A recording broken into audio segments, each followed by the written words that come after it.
أهلاً بيكم. افتكر إن التطوير رحلة وإنت بدأت أول خطوة.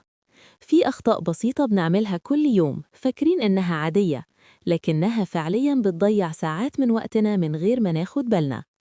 أول غلطة إنك تبدأ 10 حاجات في نفس الوقت. عقلك بيحتاج وقت عشان يتنقل من مهمة للتانية، وده بيضيع منك طاقة وتركيز أكتر مما تتخيل. تاني غلطة، الموبايل.